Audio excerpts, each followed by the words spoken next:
This episode is brought to you by Green Skies Analytics, an audit analytics service provider that works with internal audit departments that have data analysts and are still frustrated with trying to make analytics actually work, aren't getting the expected ROI, who can't break through the communication barrier between the analysts and the audit team, and those that need experienced direction for an audit analytics strategy and process. Those that feel like they've wasted time and money on trainings, aren't getting the value they want, not prioritizing the highest risk areas for the organizations, or have projects that seemingly never get completed. Do you deal with any of that? If you do, go to the show notes of this episode and click the Green Skies Analytics link, or go to greenskiesanalytics.com to schedule a call and understand how Green Skies Analytics makes analytics actually work for Hello, everybody. Welcome to another episode of the Audit Podcast. My name is Trent Russell. Today on the show, we have Martin Preedy. Martin is the Chief Audit Executive at Reddit.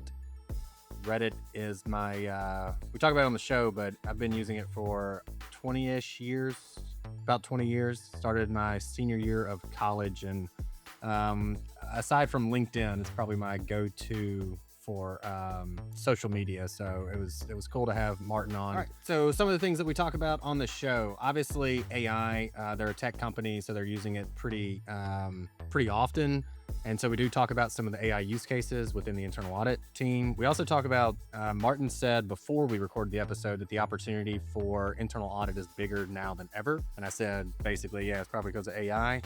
He went, no, not necessarily because of that, but because of these reasons. So we also get into a little bit of that. Martin has a pretty unique hiring strategy and really hiring expertise relative to the line of business and where those folks can add the most value, as opposed to just hiring folks with audit backgrounds. But I'll let Martin speak to that a little bit more. And then we talk about how to communicate the big critical risk areas. Basically, how do you have tough conversations? What's your approach for having tough conversations? As leaders, we have those with, folks that work with us, but then also as internal audit leaders and internal audit in general, tough conversations around findings or things such as that. So wanted to get Martin's opinion on that and how he approaches those. With that said, here we go. Martin, I know that you and your team are using AI a ton within your internal audit department, but what about in your personal life? How are you using it there? You have any use cases you could share with the audience? Man, there's so many. I feel like Gen AI is like kind of a Swiss Army knife for life these days. Um, I think my wife would say the answer to that question is surrogate spouse, but that's probably a different story. I would probably go with one of my favorites was when I actually used ChatGPT as a lawyer for a small claims court case, and it blew my socks off, and I was able to win that case. So like that was pretty cool. That's when I kind of really realized that the barrier to entry for kind of high level expertise has genuinely shifted. Yeah, my legal fees have decreased pretty significantly in the past 2 years. It's been pretty nice. Yeah. I mean, I wouldn't have paid a lawyer for this. It wasn't worth it. And then I thought, this would be interesting to see what ChatGPT can do. And writes your case for you, gives you case law. You got to double check these things, Yeah, but was pretty cool to be able to then use that in a small claims court. So it nice, was fun. nice. All right, if you could grab every auditor in the world by the shoulders and just shake them and say, just do this one thing, what would that be? I mean, it's a big thing, but I think to simplify, I would just say just get in the game. I think it's easy in our profession to think kind of the game and the goal is to audit things Uh-huh. and kind of give binary conclusions, yes or no, whether this criteria was met.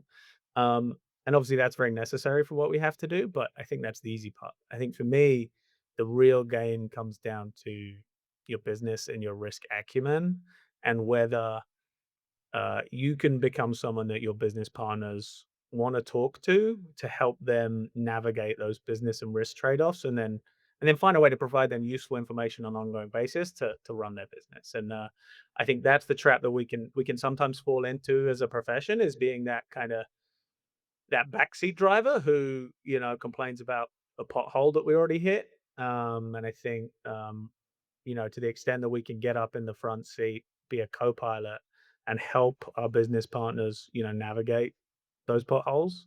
I think it just puts us at the table. And I think that's the game we're really playing, right? The game is to help the company be successful and your business partners be successful through managing these risks better. And yeah, I think we got to do that for the risks that matter at the time it matters.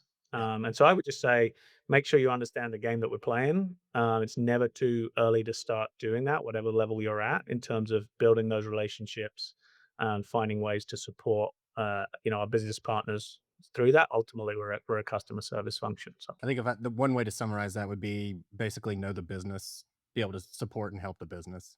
I know like you and I initially talked, I'd said something about like, yeah, I've been looking at Reddit for whatever, like 20 years since I was in, like I remember my senior year of college looking at it and you're like, well, that's about 20 more years than I had ever looked at it. And so like, I know you coming into Reddit, you effectively, I guess what I'm getting at is you didn't really know the business when you got there. How did you learn the business? So for those that are like, okay, I get the game now, what's some tactical steps they can take to play the game? yeah, and I didn't know digital advertising when I moved here. All right, and that's a very complex big data business. And so I would say ultimately the most important thing is to be a sponge, right? It's to acknowledge and be humble that you don't know the business.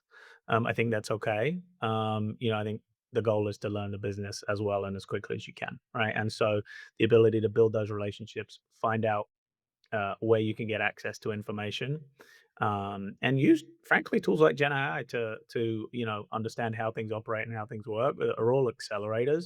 But depending on the level you're at, it's more important. And it can take time. But just being aware of that fact and being open to information and learning is probably the most important thing for me. I think whatever role you go into, that's critical. And I've seen a good track record of leaders who are able to come in and acknowledge that, learn fast, be the most successful. Yeah. I think leaving the ego at the door and going, there's no way I can know everything right now. So I'm going to have to ask these questions is really important. You're talking about the opportunity for internal audit is bigger than ever. Um, I think if any, if I were to say that, anybody listening is going to go, "Oh, we're going to talk about AI right now." Guarantee it. Aside from AI, why did you say that?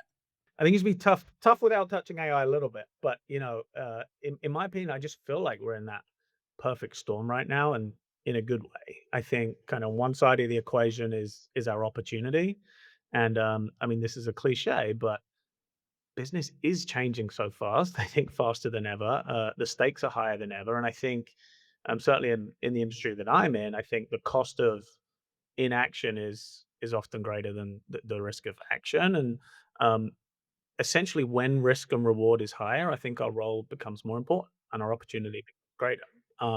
And on the other side of the equation is really our ability to deliver on that value prop. And I just think we're much better equipped to do that than we ever have been. Not least of all, just through access to an incredible amount of technology that we've never had, not just AI, but we have a full toolbox now that allows us to essentially uh, do the repetitive work faster and better, and drive the cost of that down so that we can focus more on the judgment side of the house, and really get to spend time on the things that again really matter when they matter. And so that's why I believe that kind of now's a really interesting moment for the profession. And I think we're either going to let that pass us by, or we're going to try to grab that, um, provide our value, prove our value, and then maybe even dispel some myths about the profession along the way. And so I'm bullish on that. I think in the 20 years I've been doing this, for those reasons, I've never felt more confident that, we can be a really valuable business partner for our organizations. Yeah, and I'm starting to see it more. I mean, like you said, we had kind of have touch on AI. The amount of teams that I've seen who are like the go-to group within the organization relative to AI use is pretty astonishing, honestly. I mean, I just think with analytics, is just data's hard a lot of times. I mean, for the most part, you have to be able to write some level of code to really get into. I know there's workflow solutions and things like that, but so I think that's what held a lot of teams back. But with Gen AI, it is a lot of it is easy enough that a lot of audit teams are jumping on pretty hard. And I mean, I can think of 5 off the top of my head that have said like accounting comes to us for advice now, finance comes to us for advice now. We're helping the CFO at some level. So that's definitely out there. I was curious for you to share because it's pretty different than what we typically hear. Your people approach, your hiring approach is not the typical, like, let's go get a former Big Four or let's go get someone with even necessarily audit experience. So, can you describe kind of your hiring strategy? Give some examples also. Like those weren't great, but I know you shared some of those before. But like some examples of this person has this background, now they're doing this for our audit team, and then also like where this idea came from. This hiring strategy. Yeah, I think it starts with a pretty simple philosophy. Our mandate is enterprise wide. And no one can be a specialist in every function. In fact, I'd probably go further than that. I would say that the better our expertise and our specialty in the functions that we're working with, the better the value we provide. I think that's highly correlated. The biggest risks aren't in the GL. For us, in tech, it's in the code, it's in the data pipelines, it's in the infrastructure, it's in the new emerging regs that we're facing. And so I don't need 10 people with the same skill set. Certainly don't need people with the same skill set as me. And so really, in order for us to be able to play and provide value in the biggest risk areas across the company, that means we need a different skill set. It's a pretty simple philosophy. And so for us, that's data scientists who can take advantage of the really rich platform data and big data that we have as a company.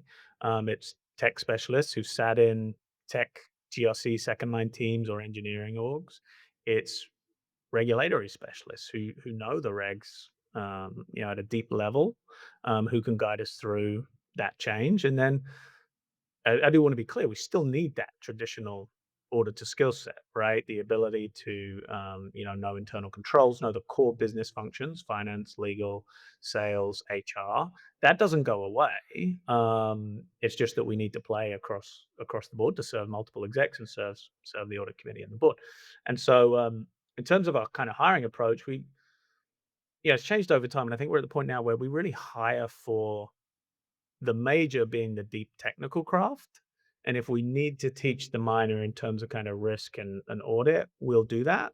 Um, Awesome if we can get both, but that's not always the case, right? We don't get to choose where the risks are, and so we put that first. And it's been really interesting to see how that's played out. Right? I think Steve Jobs said, you don't hire smart people and tell them what to do. I think we've really seen that come to life when we've been able to get the right expertise in place. And then lastly, it's just a huge credibility play, right? It's just like amazing how ideas are received differently and better coming from people who have been in the trenches or even sat in that chair themselves. And that trust and credibility just opens up so much more in terms of information and opportunity for the group. And so that's kind of how we've been approaching it. It's been an interesting journey as we've grown, right? We've been able to do those things, and I think it's working really well. And it's been pretty effective. Yeah, I think the technical expertise and the deep level that you guys need is interesting. I know like first line folks who have dealt with who are very technical. We're talking like software engineers, right? Data scientists, folks like that. And an auditor that doesn't really have the background, but maybe knows like, oh, I know change management controls. And then they have conversations with, yeah, and they borderline just get pissed off and go like, you do not get this, what I'm saying, you know? And so to have somebody that speaks the language, I think is really important. That or someone who's just really good with relationships. I'm fine with either one of those kind of taking the lead there. You mentioned the minor, and by that you meant like we're going to get someone with this deep, specific technical expertise, and then the minor, that's their major. Their minor being basically teach them audit and risk.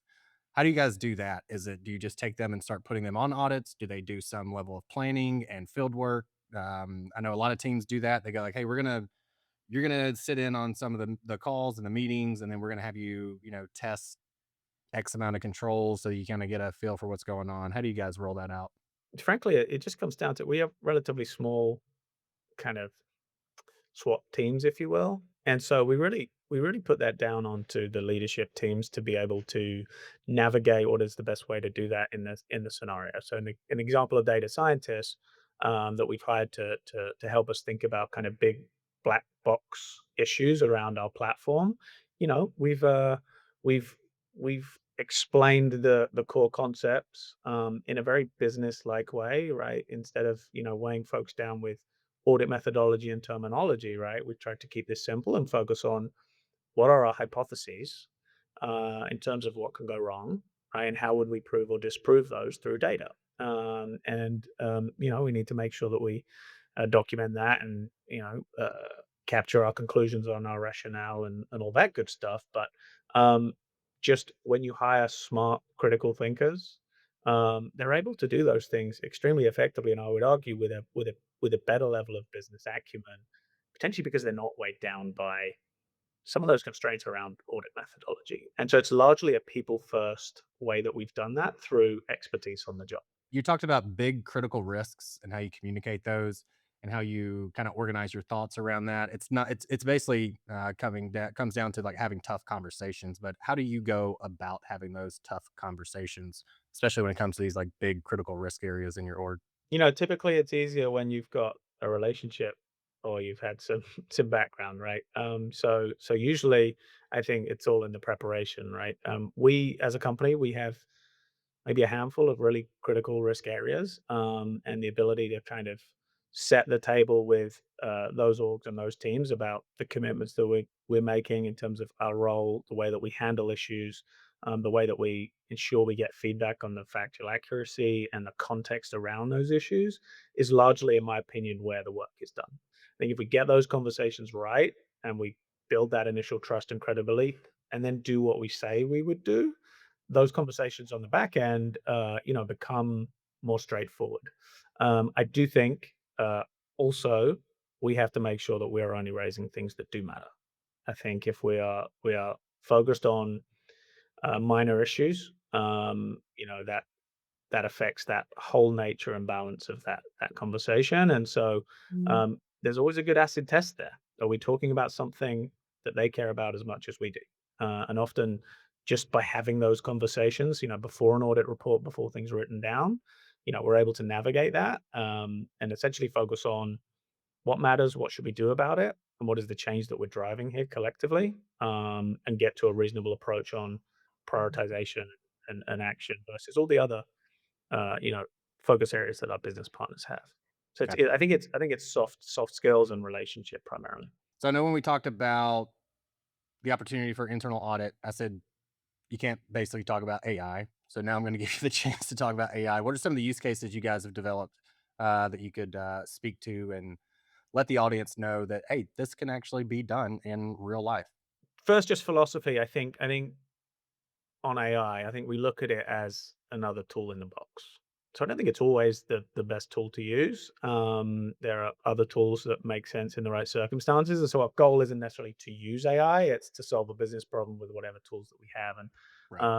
that said, if AI is an incredible tool, and if we can use it, we will. And so I think our use cases largely fit into three buckets. So one is I would just call the basics of Gen AI, right? We all have access to these tools now, and it allows us to be better, more productive on a daily basis, whether that's writing, summarizing, research, kind of just thought partnership at that level. The second use case is where we have purpose built company AI tooling that we can use for a certain use case within our org.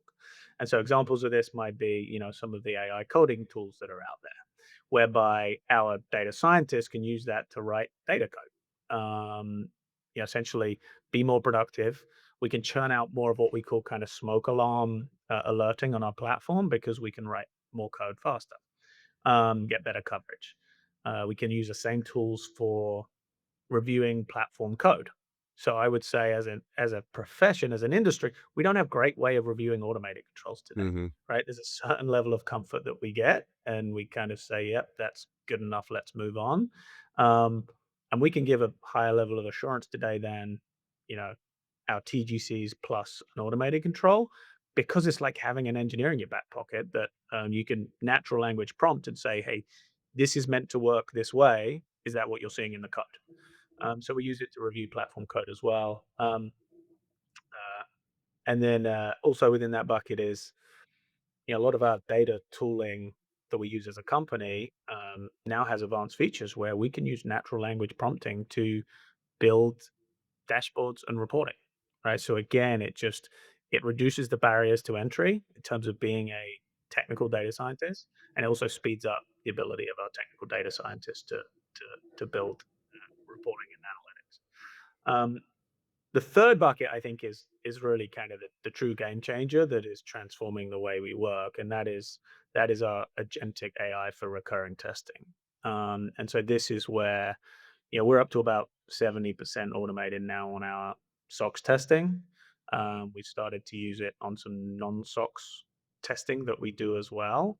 We're hoping to keep nudging those numbers up, and really the vision there is that this is our core infrastructure for any testing that we do on a recurring basis, whether that's controls testing or more substantive type testing.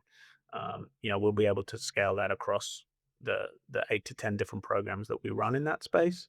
Uh, and that's I think the most exciting part, because that is really purpose built for internal audit, and transforming the role of our people to again automate away that manually intensive repetitive work so that we can focus on more of the judgment.